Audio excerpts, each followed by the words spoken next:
All right. Hello and good morning, everyone. I'm so excited to be here. Okay, I'm gonna get myself together. Okay. You've changed my life. It's been a wonderful journey. You changed your life. We just held steady who you are until you caught up with it. That's yes, all. Yes. You created it. You found it. Oh my gosh. We reveled in it. That's our part. Yeah. We reveled in it. And I'm reveling, and I love the reveling aspect of it. Yeah. I'm so excited because I have a twin sister who's here with me, and I've been expressing to everyone that she's a newbie. She got it. And it's because she's an oldie. And the most exciting thing is, of course, being here, a lot of things are being covered.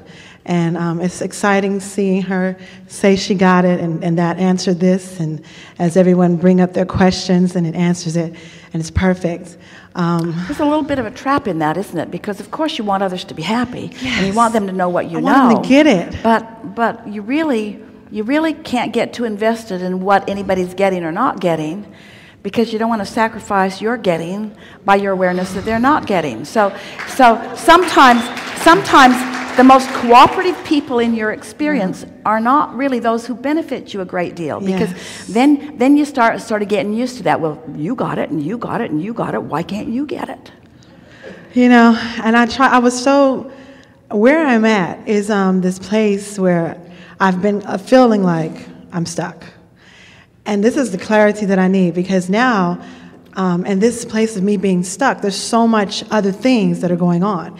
I'm back in school, I'm working, I have children, I'm involved in a relationship, and to me, a turning point that I can say was the extension of my twin. I don't understand this whole twin relationship, but I want to think that it has purpose in my life. I want to think that we as identical twins decided to come here for some big purpose that we're co-creating, you know, and on this leading edge with you guys. You did, but it's not what you think. Because what it is, you see, here's what we're here about. Okay. And it's what you're here about too. Yes. But here's what we're here about.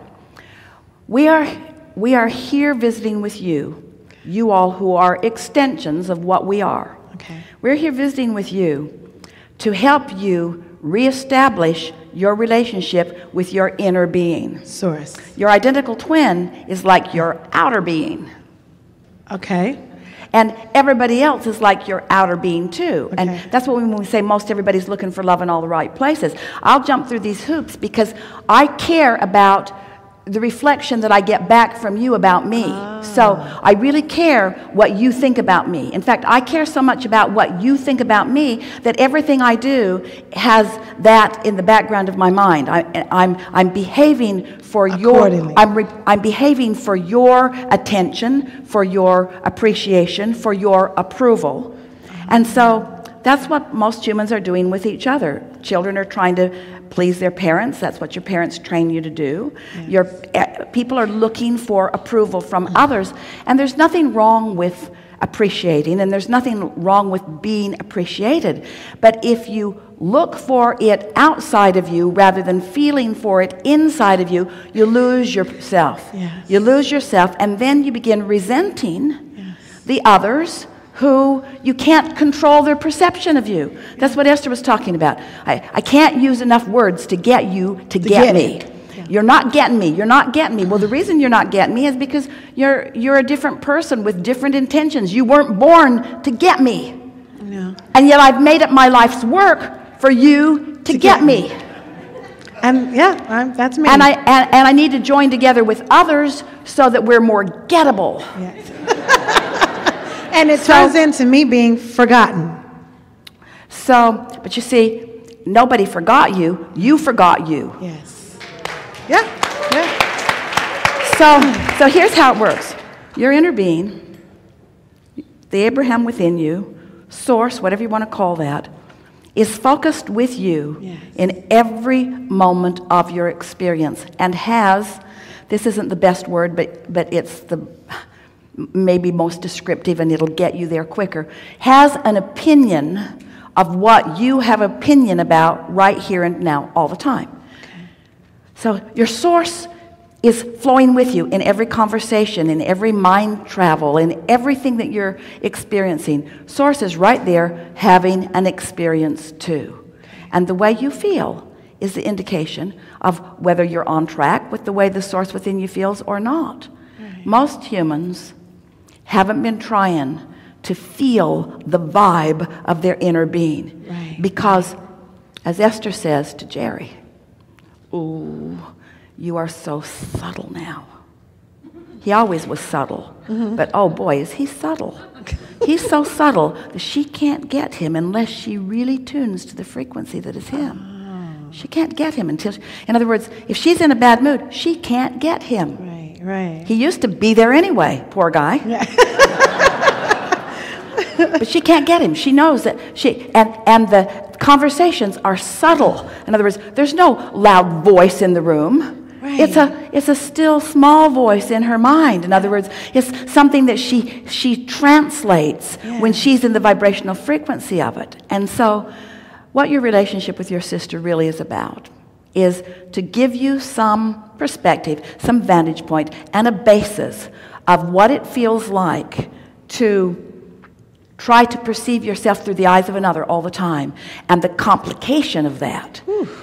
As compared to the clarity of just hooking up with your inner being who's hooked up with you. So then a lot of people are wondering, so do you share the same inner being? Well, technically, you all share the same inner being. In other words, we're all a stream of consciousness, but get over that. In other words, you're not here, two puppets on one string. It's not anything like that. Okay. Your inner being is right there with you and the thoughts that you're about, and with your sister and the things that she's there about. And if you'll stop trying to make everything connect here in the physical, and you'll make this connection first, then, then the happily ever after that you will continue to live. We know you have a good relationship, but neither one of you have allowed yourself the full connection with who you really are. And both of you are experiencing insecurity because you're putting way too much credence on the relationship of each other than you are from what comes from within. Awesome. That makes perfect sense. And, you know, I understand when you said that voice and that opinion. I'm involved in a relationship, and this relationship has been a journey for me, because when this relationship first started, we were on the same page. So interesting how you all make journey like a bad word. It's been a journey. Well, because I would like to say that it's a journey that's unfolding and is awesome and is excellent and exhilarating. Then say that. That is the because desire. All of that's true. Right. That's the desire that I am seeking after in this relationship, and I want it to be a continual, exhilarating experience for me. And we come to these little stumbling blocks, just as but the speaker. You can't have a good relationship with this person until you figure out the relationship you have with your sister. And you can't have a good relationship with your sister until you figure out the relationship with your inner being. And once you get that straight, everything else will fall into place. So this is, on that note, at times I feel like cutting ties with everything and just zeroing in to my inner being. Focus is a way of cutting ties. In other words, if you're listening to a song on the radio on 97 point whatever, and you turn the dial just a little bit, you cut ties with that station and you hook up with that one, right? Yes. So by cutting ties, don't divorce them, don't disown them, don't have a fight with them, don't run them off, don't write a note, I never want to see you again. Okay. Don't get a restraining order against them. Right. In other words, by cutting ties, what you don't want to cut all your ties with everybody. You just want to detach from the ties that are binding you, that you are blaming on them. But it's not about them, it's about you. And it is, and it is. So, and my desire here is, how can I better use everything that's accumulated with the teachings? I say meditation. I'm looking for something that I can do, that I can incorporate through children and through school and through work and relationship and home life. Well, all of that is coming for you. You'll do all of that, but you're getting too far down the road. And when you get too far down the road, then you don't hook up with what you need, and then you're down the road. So you got to figure out how to hook up with it consistently. Yes. Meditation is a really good way, because when you meditate, you stop resistant thought. You stop all thought, but you stop resistant thought. And then you get on the wavelength where you can receive more clarity about who you really are. It's like really broad view is available to you. The other thing that has really been helpful, Esther benefited so much from this game that she began playing with herself. And that was when she would put herself in bed at night, she would say, while I sleep, momentum's going to stop. So I'm not going to be practicing any beliefs that are hindering anymore. In other words, all resistant thought is going to subside completely while I sleep. And when I wake up in the morning, I've got like a fresh slate. I've pushed the reset button, and I can get the momentum going however I choose to do it. So she would wake up, the first morning or two, she didn't even make it through breakfast until she had already cluttered her experience. Okay. But she began taking simple words, like we did with the focus wheel with a friend just now. Mm-hmm. She began taking simple words and just focusing on those words. And it seemed silly to sit and write a whole page full of the word fun. I love it. But as she wrote a whole page full of the word fun, until she got focused upon what the feeling of fun was, then playful ideas began flowing to her. Then fun ideas began flowing to her. And she began to realize that fun was branching out in really relevant ways in her experience because of the simple focus upon the word fun. Okay. So she wrote fun for days, just 15 or 20 minutes every morning. And then she began noticing that she was getting further into her day and having more fun. Awesome. Then she began writing the word clarity. Then she began writing the word ease. In other words, just focusing and discovering that law of attraction would get her further down the road. And then remarkable things began to happen, because things that had been in her vortex for a long time began wafting easily, effortlessly into her experience because of the simple work of holding herself in that step 3 place of non-resistance earlier in the day. Yes. She let her vortex have its way with her. She began letting what she wanted be inspired to her. But it comes, you see, she's given up seeking approval. Yeah. She's given up trying to please anybody. Living by yourself is kind of an advantage in that way. It would be nice.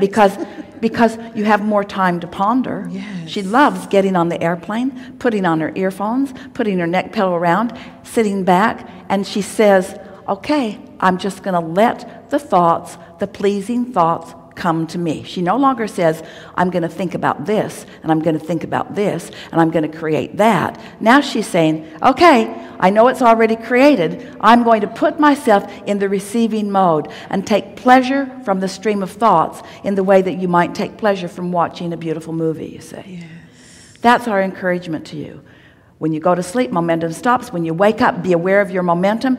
Don't beat up on yourself if you get off on a negative foot right away. Start again tomorrow. Start again tomorrow. Start again tomorrow. Start again tomorrow. Start again tomorrow. That's our process. Start again tomorrow. Start again tomorrow. Start again tomorrow. And the next day, it'll be 9 o'clock before it goes south. And a few weeks from now, you'll be well into lunchtime before it does. In other words, you can maintain a vibrational frequency that allows your connection with Source. And that's what you've been looking for in your relationship with everybody, you see. And then the people come to you and you say hi. And they say hi. And you say, I think I might like you, but you're always going to be second. Mm-hmm. And they're going to not like that. And you're going to say, because my alignment is always going to come first. My alignment, therefore, my feeling good is always going to come first. And they're going to say, you're just like every other girl I've ever known. Your feeling good comes first. You say, no.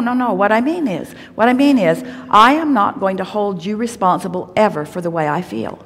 I got that handled. I got that. Yes. I am responsible for the way I feel. And I got to tell you, I've practiced it and I'm a happy girl. I've practiced it and I'm a happy girl. And I love it. Which means the probability of you living happily ever after with me is pretty darn good, because I am a happy girl.